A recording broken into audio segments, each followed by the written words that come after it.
Hello, and I am going to read Phantom by Susan Kay. Chapter 1 of Part 1, Madeleine, 1831 to 1840. It was a breech birth, and so right up to that very last moment of innocent ignorance, I remained aware of the midwife's boisterous body encouragement. Just ahead now, dear. Almost there.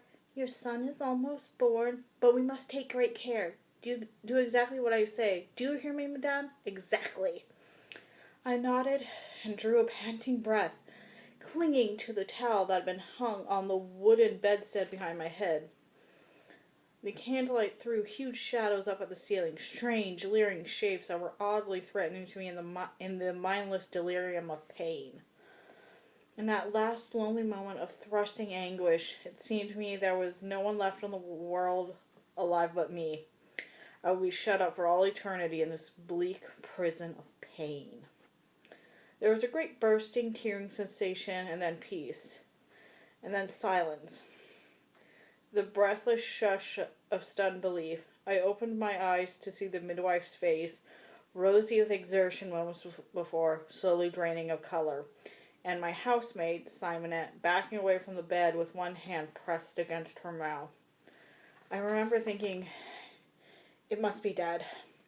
But sensing even in that confused split second before I knew the truth that it was much worse than that. Much worse. Struggling to sit up against the pillow, I looked down at the bloody sheets beneath me and saw what they had seen. I did not scream. None of us screamed. Not even when we saw it make a feeble movement and we realized it wasn't dead. The sight of the thing that laid upon the sheet was so unbelievable that it denied all power of movement to the vocal cords.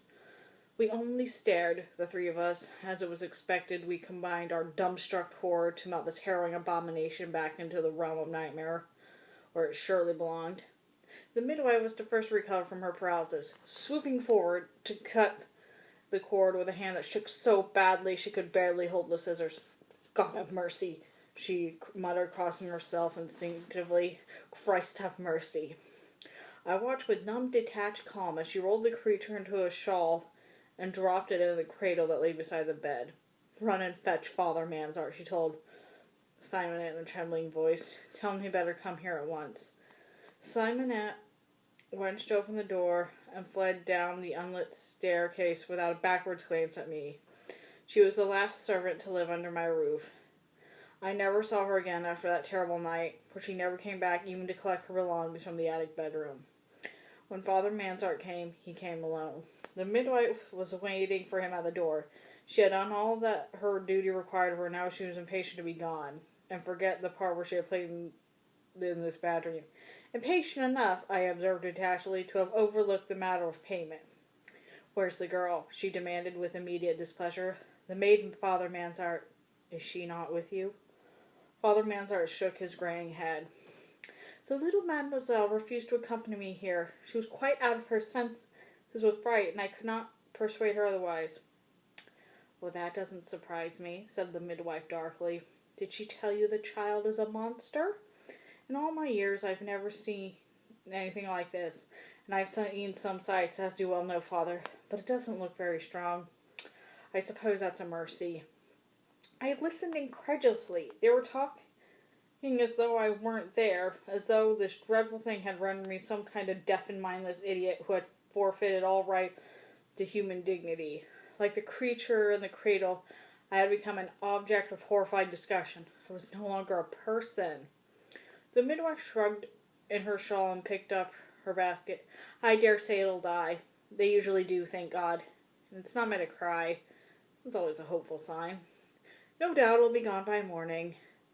But at any rate, it's none of my business now. I've done my part, Father. So I'll be getting along. I promised to look in on another confinement. Madame Lescott, her third,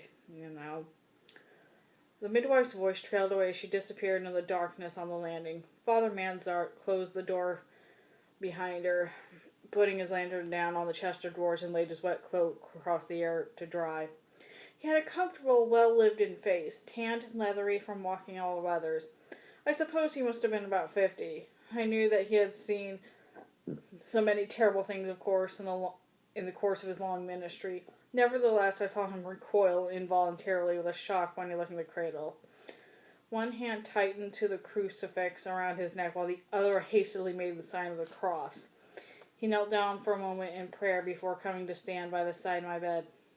"My dear child," he said compassionately, "do not be deceived into believing that the Lord has abandoned you. Such tragedies as this are beyond all mortal understanding. But I ask you to remember that God does not create without purpose." I shivered. "It's still alive, isn't it?"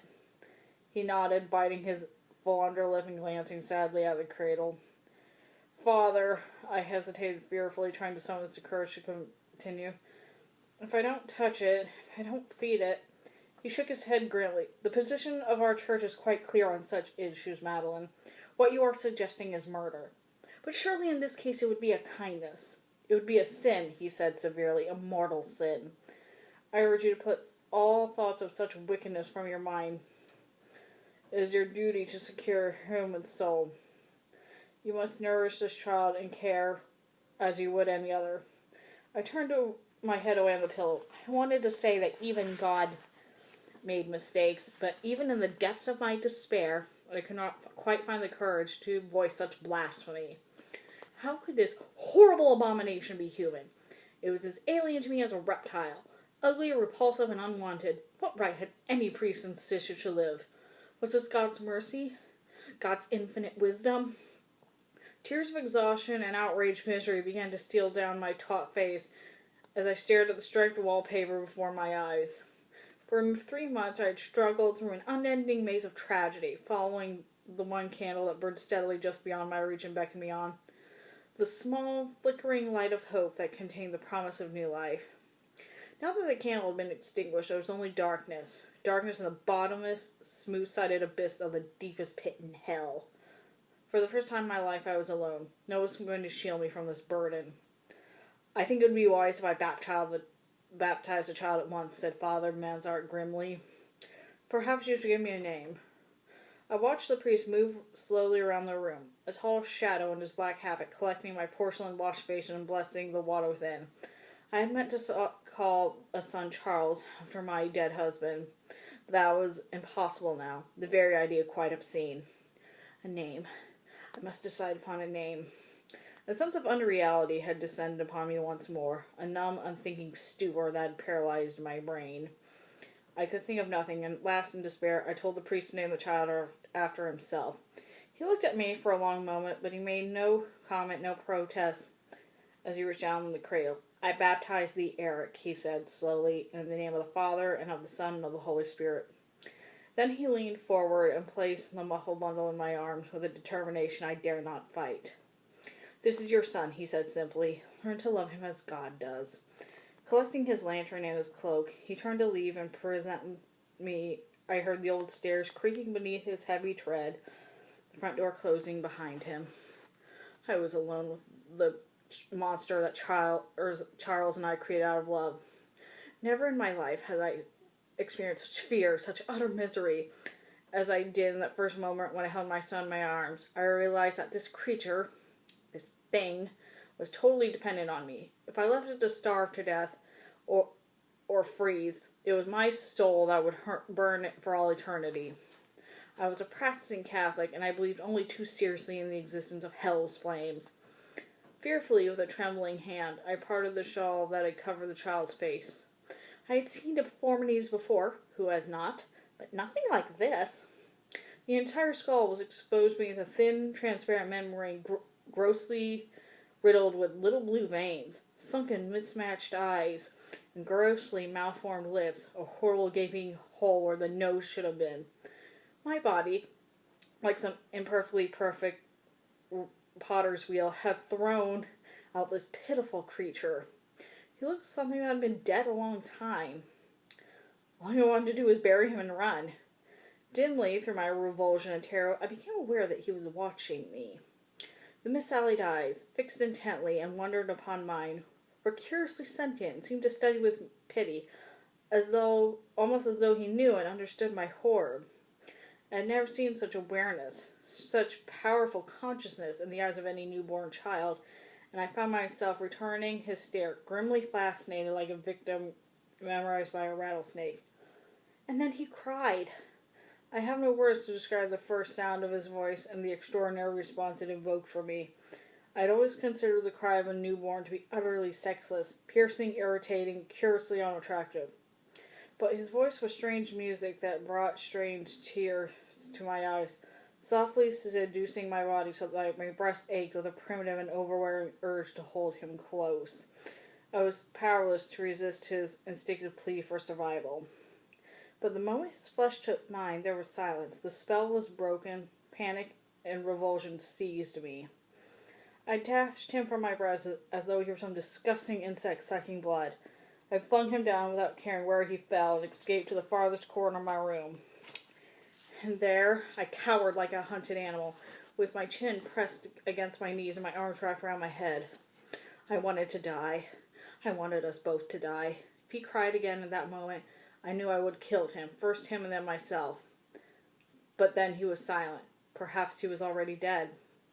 Deeper and deeper into the shelter of my own body, I huddled, rocking to and fro like some poor, unhinged creature in an asylum, burrowing away from a burden I could not face.